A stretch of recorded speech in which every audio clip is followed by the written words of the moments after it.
Assalamualaikum warahmatullahi wabarakatuh. Halo semuanya, jumpa lagi dengan saya Chow Sing Sing, kurator dari podcast Horror Night Story. Halo, apa kabar semuanya? Semoga kalian semua sehat-sehat saja ya.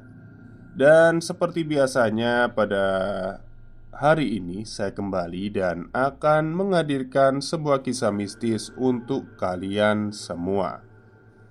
Kisah mistis kali ini saya datangkan dari treat horornya Mas Agustino yang menceritakan tentang pengalamannya saat melintasi alas ini ya. Ini tidak disebutkan ini alasnya. Pokoknya melintasi sebuah hutan lah ya, ketika dia pulang kerja. Oke, daripada kita berlama-lama, mari kita simak ceritanya. Sebuah cerita pengalaman saat melintasi jalanan yang dulunya merupakan kawasan hutan. Pengalaman ini saya alami sekitar 2 tahun yang lalu, sepulang dari gudang tempat kerja yang pada waktu itu belum lama difungsikan oleh kepala tukang yang bekerja sama dengan saya untuk tempat kerja kami. Sebenarnya lokasi gudang itu masih berada di wilayah kota, tapi jarak gudang dengan rumah saya bisa dibilang cukup jauh. Dikarenakan gudang tersebut berada di tempat milik kepala tukang saya. Dan yang perlu saya sampaikan, untuk pulang dari gudang sebenarnya terdapat 3 jalur. Yang pertama, jalur terjauh adalah lewat jalur Pantura. Yang kedua, jalur wilayah kota yang sampai sekarang masih sering saya lewati. Dan yang ketiga adalah jalur alas A, yang sebenarnya adalah jalur terdekat. Malam itu saya pulang terlalu larut. Hujan yang turun deras sejak sore tak kunjung reda, dan memaksa saya untuk menunggu di gudang hingga hujan itu berhenti. Sempat saya berpikir untuk menginap saja di tempat ini, tapi karena alasan keluarga, saya pun akhirnya memutuskan untuk pulang saja. Setelah hujan reda, saya segera bersiap untuk pulang. Setelah berpamitan dengan kepala tukang, saya segera menjalankan motor meninggalkan tempat itu. Saya hanya berfokus agar secepatnya bisa sampai ke rumah, karena khawatir jika hujan kembali turun saat di perjalanan. Setelah meninggalkan gudang, tanpa pikir panjang, saya pun memutuskan untuk memilih jalan yang saya anggap lebih cepat. Dan sudah pasti, jalan itu mengarah pada jalur alas A. Saya terus melajukan motor sambil berharap ada pengendara lain yang melintas. Jujur saja, waktu itu ada rasa takut dalam diri saya. Pasalnya, saya cukup tahu bahwa jalanan yang akan saya lewati merupakan kawasan yang dulunya adalah hutan. Saya yakin jika ada pembaca yang berdomisili di sekitar lokasi itu, pasti paham alasan kenapa saya agak merasa takut. Banyak cerita yang sering terjadi di kawasan itu, dari cerita tentang perampokan, begal, hingga cerita mistis yang sering terjadi di kawasan itu. Meskipun kawasan itu telah bertransformasi menjadi jalanan umum, namun kesan mistisnya masih terasa bagi siapapun yang berkendara sendirian melintasi jalanan itu. Masih banyaknya pepohonan berukuran tinggi dan besar, serta rimbunnya area sekitar, mengesankan bahwa kawasan itu belum sepenuhnya terjamah oleh manusia. Penerangan jalan yang belum maksimal pun semakin membuat suasana jalanan itu terasa menyeramkan. Menyadari bahwa saya akan segera memasuki kawasan jalanan alas A, perasaan saya berubah menjadi was-was. Beberapa kali saya mengamati kaca spion, namun tetap tak ada seorang pun yang terlihat akan melintasi jalan yang akan saya lalui ini. Kepalang tanggung, saya pun memutuskan untuk mempercepat laju motor saya. Dan sampailah saya di perempatan jalan yang bisa dikatakan sebagai batas 4 desa di kawasan itu. Dikarenakan masing-masing jalan mengarah ke desa yang berbeda. Di sekitar perempatan itu terlihat ada deretan ruko yang baru dibangun, namun belum difungsikan. Penerangannya masih belum terlalu terang karena lampu jalan milik Pemda masih jadi satu-satunya penerang di lokasi itu. Saya menengok ke arah setiap cabang jalan dan terus berharap ada pengendara lain yang lewat, yang setidaknya bisa menjadi teman perjalanan ketika melewati kawasan itu. Dari perempatan jalan itu pula saya bisa mengamati keadaan jalan yang akan segera saya lalui. Gelap dan terlihat seperti lorong yang tak berujung. Bulu kuduk mulai merinding. Saya kembali menoleh ke arah belakang, namun tetap tak kunjung ada pengendara lain yang melintas. Rasa takut dan was-was dalam hati saya membuat suasana terasa semakin dingin. Bukan sekedar karena hujan baru saja membasahi kawasan itu. Saya hampir menambah kecepatan motor saat tiba-tiba dari arah jalanan yang mirip lorong itu mulai terlihat ada sosok seorang pengendara yang berlawanan arah dengan saya. Tapi saya yakin tak akan ada yang menyangka hal ini. Jika di jalanan yang gelap seperti itu ada orang yang mengendarai sepeda. Saya berusaha berpikir positif. Mungkin saja pengendara sepeda itu merupakan warga sekitar yang sudah terbiasa melewati jalanan itu. Saya pun tetap melajukan motor hingga akhirnya berpapasan dengannya. Saya yakin lelaki tua itu pasti menyadari laju motor saya, tapi ia seakan tak peduli dan mengacuhkan hal-hal apapun yang ada di sekitarnya, dan hanya menundukkan wajahnya. Perkiraan saya, pandangannya hanya tertuju pada roda depan sepedanya agar tidak terjebak lubang jalan. Saya pun berusaha mengabaikan pikiran-pikiran negatif yang entah kenapa semakin memperkeruh isi kepala saya. Termasuk pertanyaan kenapa ada seorang laki-laki tua yang sekilas saya amati seperti berpakaian lusuh, berani bersepeda sendirian di tempat itu. Setelah berpapasan dengan lelaki tua itu, saya pun akhirnya memasuki kawasan alas A.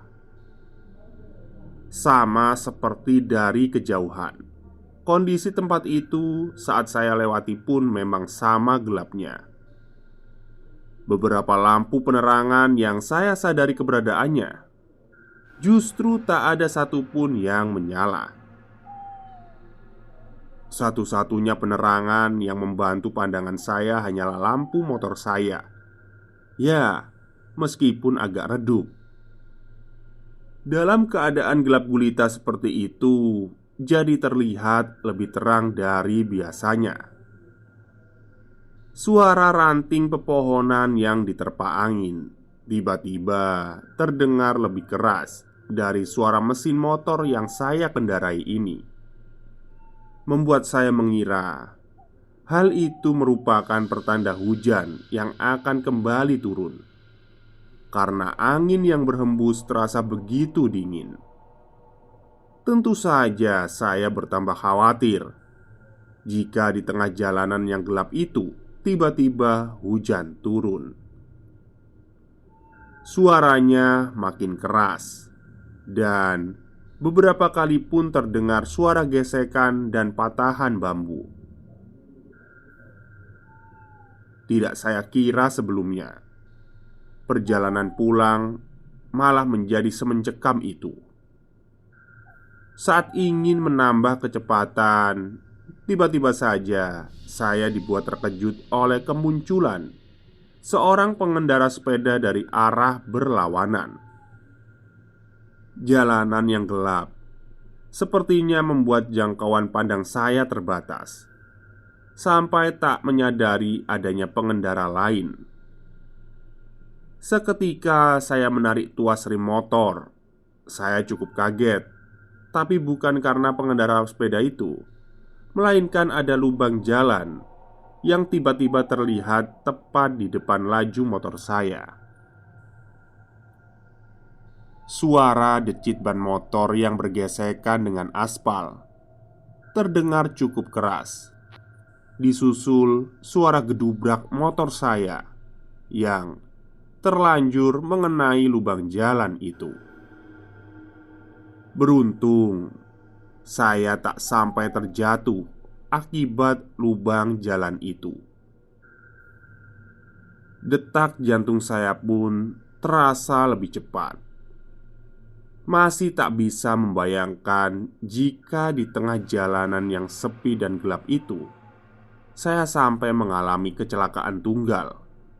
Pengendara sepeda itu pun berpapasan dengan saya yang masih melajukan motor saya dengan pelan setelah hampir terjatuh. "Hati-hati, Le, jangan ngebut," serunya dengan suara yang terdengar seperti suara kakek-kakek. Dengan motor yang masih melaju, saya pun menganggukkan kepala ke arah pesepeda itu sebagai pertanda ungkapan terima kasih untuk peringatan yang ia berikan. Setelah berpapasan dengan pengendara sepeda itu, saya baru menyadari sebuah keanehan. Orang tua berpesepeda di tengah jalanan yang gelap, yang masih pantas disebut hutan seperti itu. Berani sekali orang tua itu. Tak hanya itu, saya pun jadi teringat dengan pesepeda yang sempat saya lihat sebelum memasuki kawasan itu. Entah kenapa saya merasa pesepeda itu seperti orang yang sama. Karena penasaran, saya pun mencoba melihatnya dari kaca spion. Akan tetapi, pesepeda itu sudah tidak ada. Entah karena gelapnya lokasi atau tak terjangkau oleh kaca spion saya. Saya pun memberanikan diri untuk menoleh ke belakang. Dan benar saja, ternyata tak ada seorang pun di belakang laju motor saya. Pengendara sepeda itu benar-benar sudah tak terlihat. Bulu kuduk saya sempat berdiri, dan saya kembali meneruskan perjalanan pulang dengan rasa was-was karena belum juga keluar dari kawasan itu. Di samping kiri jalanan mulai terlihat sebuah dinding pagar tua yang menandakan saya telah sampai di pertengahan jalan Alas A. Sedikit saya sampaikan, di siang hari dinding pagar itu masih terlihat catnya yang berwarna putih kusam, dengan beberapa sempalan dinding yang sudah kropos termakan usia. Dan saat pertama kali melewati jalanan itu, saya kira di balik dinding pagar itu adalah area pemakaman di desa. Tapi setelah beberapa kali melewati area tersebut, saya mengetahui ternyata di balik dinding itu adalah sebuah ladang yang sudah tak terurus. Dan menurut cerita teman saya yang merupakan warga desa itu, jauh di balik dinding itulah pusat kemistisan di kawasan itu. Warga sekitar menyebut lokasi itu dengan sebutan Randu. Ini di sensor ya, Randu apa ini saya nggak tahu ini. Mungkin Randu Roso atau apa itu. Oke, lanjut. Jadi di balik dinding pagar itu dulunya ada sebuah pabrik yang di belakangnya terdapat pohon randu yang berukuran besar. Ciri khas pohon tua. Pohon itulah asal muasal nama lokasi itu. Meski sudah beberapa kali melintasi kawasan itu, saya masih sering saja merinding dan was-was. Jangankan malam hari, di siang hari pun lokasi itu tetap memancarkan kesan mistisnya. Oke, kita kembali ke cerita saya. Saat akhirnya melintasi lokasi itu, saya menyadari bahwa saya telah berada di pertengahan jalan alas A. Aroma pepohonan di sekitar lokasi terasa semakin kuat. Jalanan yang masih basah pun akhirnya membuat saya harus sangat berhati-hati. Di sisi lain jalanan, tepatnya di depan dinding pagar, agak terlihat kumpulan pohon bambu yang diterpa angin saat saya melintas. Suara khasnya membuat saya semakin merinding dan ingin secepatnya keluar dari kawasan itu. Saya hampir melewati ujung dinding yang juga terdapat bekas area gerbang tanpa pintu yang menjadi akses menuju lokasi Randu Roso. Di situ, tiba-tiba saya kembali dikejutkan oleh adanya lubang jalan yang untungnya masih bisa saya hindari lagi. Duh, tiba-tiba jadi keingat kejadian setelah itu. Merinding jadinya. Jujur, walaupun kejadiannya sudah lama, tapi tiap mencoba menceritakan pengalaman waktu itu, saya agak sedikit parno dan merinding. Jadi setelah berhasil menghindari lubang jalan, tak sengaja pandangan saya tertuju ke arah dalam pagar.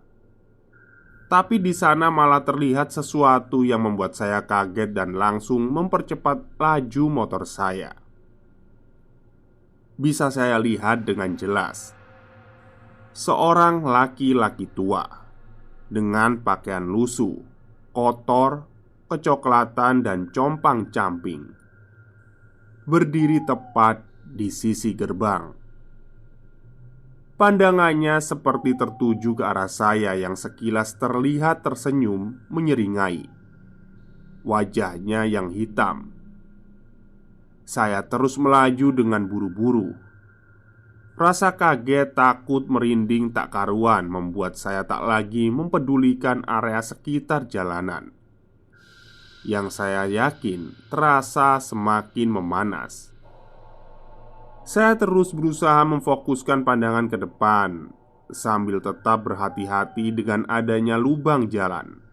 Hingga akhirnya di kejauhan mulai terlihat cahaya penerangan jalan yang menandakan saya hampir sampai di kawasan penduduk. Perasaan saya hampir lega karena menyadari akan segera keluar dari kawasan alas A itu. Tapi tiba-tiba dari kumpulan pohon bambu yang berada di depan laju motor saya, tepatnya di sisi kanan jalan, kembali muncul sesosok lelaki tua yang terlihat mirip dengan sosok yang saya lihat di sudut gerbang yang mengarah ke lokasi Randu Roso. Lelaki itu berdiri sambil memegangi sebuah sepeda tua yang sudah berkarat. Tatapannya sama, terus menatap ke arah saya. Dia tersenyum, sama seperti di lokasi sebelumnya. Spontan saya beristighfar cukup keras ketika saya menyadari bahwa pesepeda yang dari awal saya jumpai di jalanan itu ternyata adalah sosok yang sama. Sebisa mungkin saya merapalkan beberapa doa yang saya ingat, berharap saya dilindungi dari makhluk yang mendiami kawasan itu. Saya mencoba mengalihkan perhatian saya dari sosok itu dan berusaha mengabaikannya dan terus merapalkan doa. Sampai saya meyakinkan diri akan segera keluar dari kawasan alas A itu, dan pasti tak akan terjadi apa-apa. Akhirnya sampailah saya di depan deretan ruko lain yang menandakan bahwa saya telah berada di kawasan berpenduduk. Jalanan pun sudah mulai terang dan lebih terang. Saya pun merasa sedikit lega karena telah keluar dari jalanan yang menegangkan itu. Tak lama setelah keluar dari kawasan itu, hujan pun kembali turun cukup deras. Saya mampir berteduh di sebuah warung kopi. Saya merasa benar-benar bersyukur karena hujan tidak kembali turun saat saya berada di kawasan itu. Sempat saya ceritakan pengalaman saya pada sang penjual kopi dan seorang pembeli di warung itu. Siapa sangka cerita itu ditanggapi dengan cukup antusias oleh mereka. Dan di warung itu pun saya bertukar cerita. Ternyata memang sudah dari dulu banyak cerita yang terjadi di kawasan Alas A. Dan menurut si pembeli di warung kopi, saya masih dikatakan beruntung karena yang menampakkan diri pada saya bukan sosok yang lebih mengerikan. Efek traumatis sejak saat itu, saya jadi tidak terlalu sering melewati kawasan Alas A ketika pulang dari gudang kerja. Setidaknya sebelum kawasan itu mulai ramai dengan beberapa lokasi kuliner yang sekarang sudah mengubah persepsi tempat itu. Oh ya, deretan ruko yang pertama saya sebutkan di tweet ini di perempatan perbatasan sebenarnya adalah ruko milik teman saya. Nah, di kesempatan lain saya akan menceritakan kisah lain seputar kawasan Alas A, tapi berdasarkan pengalaman teman saya. Dan beberapa orang pernah juga yang memiliki channel YouTube misteri live streaming di tempat itu. Tentunya sebelum kawasan itu ramai seperti sekarang. Saya akan ceritakan beberapa kisah lain. Mungkin ya ditunggu sajalah. Semoga treat kali ini dapat dijadikan pelajaran untuk kita semua, bahwa kita hidup di dunia ini tidak sendiri dan berdampingan. Selalu berdoa dan berserah diri pada Yang Maha Kuasa kapanpun dan dimanapun. Dan jangan sekali-kali nekat melintas di jalan yang jarang atau bahkan belum pernah kalian lewati sendirian. Apalagi kalau kondisinya lagi sepi dan minim penerangan. Saran saya buru-buru putar arah sebelum kalian mengalami hal-hal yang tidak diinginkan. Oke, itulah cerita panjang dari Mas Agustino Pratama. Jadi di sini itu disebutkan alas. Ini saya nggak tahu ya, alas apa ini? Alas roban, tapi bukan alas roban, soalnya depannya L. Kurang tahu ya. Ya intinya ini ada di Jawa lah ya, alas ini. Oke, bagi kalian yang mengalami nasib sama seperti Mas Agustino, silahkan kirim cerita kalian di email saya ya, yang ada di deskripsi. Baik, mungkin itu saja kisah seram pada siang hari ini. Kurang lebihnya saya mohon maaf. Wassalamualaikum warahmatullahi wabarakatuh.